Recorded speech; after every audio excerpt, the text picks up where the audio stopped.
ఉత్తర కోస్తా జిల్లాల్లో సాగులో ఉన్న తోట పంట జీడి మామిడి. ఈ తోటల నుంచి హెక్టార్కి 2000 నుంచి 2500 కిలోల దిగుబడి సాధించే అవకాశం ఉన్నప్పటికీ మన రైతులు పొందుతున్నది కేవలం 1000 కిలోలు మాత్రమే.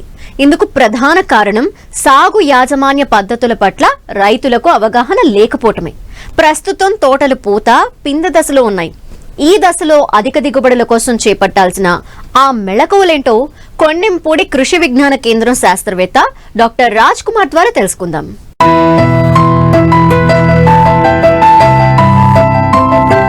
విదేశీ మారక ద్రవ్యాన్ని ఆర్జించే పంటగా జీడి మామిడిది ప్రత్యేక స్థానం.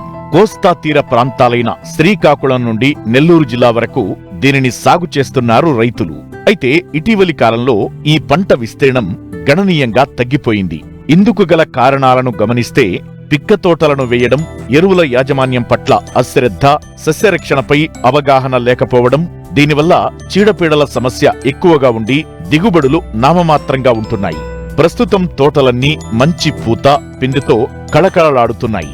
ఎరువుల యాజమాన్యంలో భాగంగా ఇప్పటికే రైతులు సిఫారసు చేసిన పోషకాలను అందించి ఉంటారు. కాబట్టి ప్రస్తుత దశలో చీడపీడల పట్ల మెలకువగా ఉండాలంటూ వివరాలు తెలియజేస్తున్నారు విశాఖ జిల్లా కొండెంపూడి కృషి విజ్ఞాన కేంద్రం శాస్త్రవేత్త డాక్టర్ రాజ్ కుమార్. ప్రస్తుతం మన ఉత్తర కోస్తా జిల్లాల్లో కానీ అదేవిధంగా విశాఖపట్నం జిల్లాల్లో ఈ సమ్మర్ సీజన్ కంటే మనకి జనవరి నుంచి కానీ చూసినట్టయితే మనకి జీడి మామిడి అనేది చాలా ఒక ప్రాముఖ్యమైనటువంటి పంట.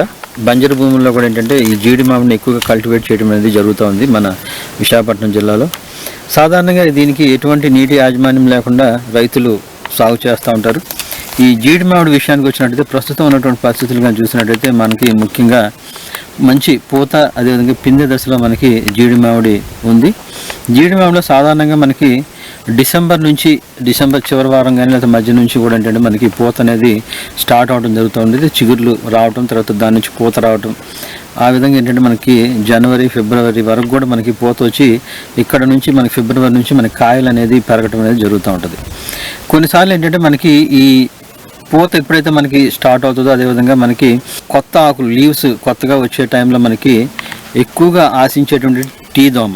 ఈ టీ దోమ ఆశించడం వల్ల ఏంటంటే మనకి సాధారణంగా ఆకులపైన ఉన్నటువంటి అంటే మనకి అంటే లేత ఆకులపైన చిగుర్లపైన ఇది ఆశించి అదేవిధంగా పుష్పగుచ్చాలపైన కూడా ఇది ఆశించడం వల్ల ఏంటంటే అక్కడ రసం పీల్చడం వల్ల అక్కడంతా కూడా నల్లటి మచ్చల్లాగా ఏర్పడటం, అదేవిధంగా కాలిపోయినట్టు మనకి పుష్పగుచ్చాలన్నీ కూడా కాలిపోయినట్టు మనకి కనిపించడం జరుగుతూ ఉంటుంది. దానివల్ల ఏంటంటే మనకి ఆ పుష్పగుచ్చాలు ఉన్నటువంటి పూలన్నీ కూడా మనకి ఎండిపోవటం కానీ రాలిపోవటం, తర్వాత లేత ఆకులన్నీ కూడా మనకి కాల్చేసినట్టు నల్లగా మారిపోయి అక్కడ నుంచి ఇంకెటువంటి ఫర్దర్ గ్రోత్ అనేది ఉండదన్నమాట. దాని గురించి ఏంటంటే మనకి ఈ జీడి మామిడిలో మనకి సాధారణంగా 3 సార్లు మనకి పుష్పాలు వచ్చేటువంటి ఉంటుంది. దీంట్లో మెయిన్గా మనకి డిసెంబర్ లాస్ట్ వారంలో ఒకసారి రావడం జరుగుతుంది. అదేవిధంగా జనవరిలో మనకి ఫైనల్గా ఫిబ్రవరి మార్చిల వరకు కూడా మనకి చివరి పూత దశ అనేది ఉంటుంది. అదేవిధంగా దీంట్లో మనకి 3 రకాలైన పుష్పాలు అనేవి మనకి కనిపిస్తూ ఉంటుంది. మగ పుష్పాలు, ఆడ పుష్పాలు, అదేవిధంగా మగ ఆడ కలిగినటువంటి 2 కలిగినటువంటి ద్విలింగ పుష్పాలు అనేవి కనిపిస్తూ ఉంటుంది. మనకి ఏదైతే ద్విలింగ పుష్పాలు ఉంటాయో వాటి నుంచే మనకి కాయలు అనేవి ఏర్పడటం జరుగుతూ ఉంటుంది. మిగిలినటువంటి మగ పుష్పాలన్నీ కూడా మనకి చిన్నగా మనకి ఎండి రాలిపోవడం జరుగుతూ ఉంటుంది. ఈ సమయంలో కానీ ఈ టీ దోమ కానీ ఆశించడం వల్ల ఏంటంటే మనకి పుష్ప గుచ్చాలన్నీ కూడా మనకి నల్లగా మారిపోయి ఎండిపోవడం జరుగుతూ ఉంటుంది. కాబట్టి దీనికి మనకి సాధారణంగా 3 దశల్లో మనకి పుష్పాలు వస్తాయి. కాబట్టి 3 దశల్లో మనం ఈ యాజమాన్య పద్ధతులనే మనం పాటించాలి. దీనికోసం ఏంటంటే సాధారణంగా మొదటి దశలో మనకి డిసెంబర్లో కానీ లేదా జనవరి ఫస్ట్ వారంలో మనకి రైతు సోదరులు ఏంటంటే మోనోక్రోటోఫాస్ అనేది 1.6 మిల్లీలీటర్లు 1 లీటర్ కలిపి పిచికారీ చేసుకోవాలి. దాంతోపాటు ఏంటంటే మనకు సాధారణంగా కొన్నిసార్లు మనకి ఆంత్రాక్నోస్ అనే డిసీజ్ కూడా మనకు వచ్చేటువంటి అవకాశం ఉంది. కాబట్టి దానికోసం మనకి 1 లీటర్కి 3 గ్రాముల కాపరాక్సి క్లోరైడ్ అనేది కూడా మనం పిచికారీ చేసుకోవచ్చు.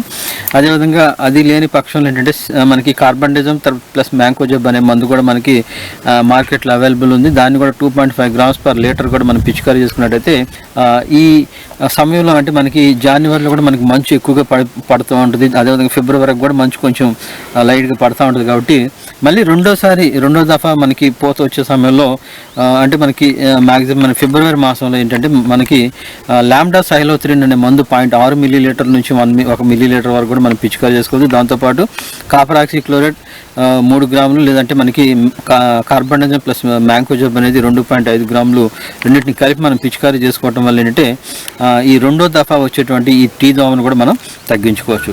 ప్రస్తుతం జీడి తోటలన్నీ పూత పిందె దశల్లో ఉన్నాయి. అయితే రైతులు తెలిసో తెలియకో చేస్తున్న కొన్ని పొరపాట్ల వల్ల పూత పిందె రాలిపోయి దిగుబడులను కోల్పోతున్నారు. ఈ దశలో సిఫారసు చేసిన మందులను మాత్రమే పిచికారీ చేస్తూ సూక్ష్మ పోషకాల నివారణకు తగిన జాగ్రత్తలు పాటించాలంటున్నారు డాక్టర్ రాజ్ కుమార్. ఇక చివరిగా మూడోసారి కూడా మనకి మార్చి వరకు కూడా మనకి పూత ఉండే దశ ఉంది కాబట్టి మూడోసారి మనకి మార్చిలో కానీ లేకపోతే ఫిబ్రవరి చివరి వారంలో ప్రొఫినోఫాస్ అనే మందు 2 మిల్లీలీటర్లు, దాంతోపాటు కాపర్ ఆక్సిక్లోరైడ్ 3 గ్రాముల చొప్పున కానీ మనం కానీ కలిపి పిచికారీ చేసుకున్నట్టయితే ఈ పూత మనకి ఈ టీ దోమ అదేవిధంగా ఆంత్రాక్నోస్ 2 కూడా మనకి కంట్రోల్ అవడానికి వీలవుతుంది. మంచి కాపు అనేది నిలబడటానికి అవకాశం ఉంటుంది. అదేవిధంగా ఏంటంటే ఈ సమయంలో మన పూత మనకి వచ్చేటప్పుడు తర్వాత ఏంటంటే కాయలు బాగా నిలబడి చిన్నగా ఉన్న సమయంలో మనం కొంచెం అవి మనకి ఎక్కువగా నిలబడటం కోసం అంటే 319 అంటాం. అదేవిధంగా లేదంటే మల్టీకే 13045 అనేది ఒక లీటర్కి 5 గ్రాముల చొప్పున కానీ మనం కలిపి మనం పిచికారీ చేసినట్టయితే మొక్క అంతా కూడా తడిచేలాగా మనం పిచికారీ చేసినట్టయితే కాయలు మనకి కొంచెం సైజు పెరగటమే కాకుండా ఏంటంటే కాయలు మనకి మొక్క మీద నిలబడి బాగా పెరగటానికి కూడా వీలవటం జరుగుతుంది. కంపల్సరీగా ఏంటంటే రైతు సోదరులు ఈ 3 దఫాల్లో ఉన్నటువంటి ఒకేసారి ఒకే కెమికల్ కాకుండా 3 దఫాలకి 3 డిఫరెంట్ కెమికల్స్ని కానీ మనం వాడినట్టయితే ఈ టీ దోమని మనం సమర్థవంతంగా మనం అరికట్టవచ్చు. కాబట్టి ఈ సమయంలో ఈ చిన్న పద్ధతులు కానీ మనం పాటించినట్టయితే ఈ సంవత్సరం మనం జీడి మామిడిలో మంచి దిగుబడులు పొందడానికి అవకాశం ఉంది.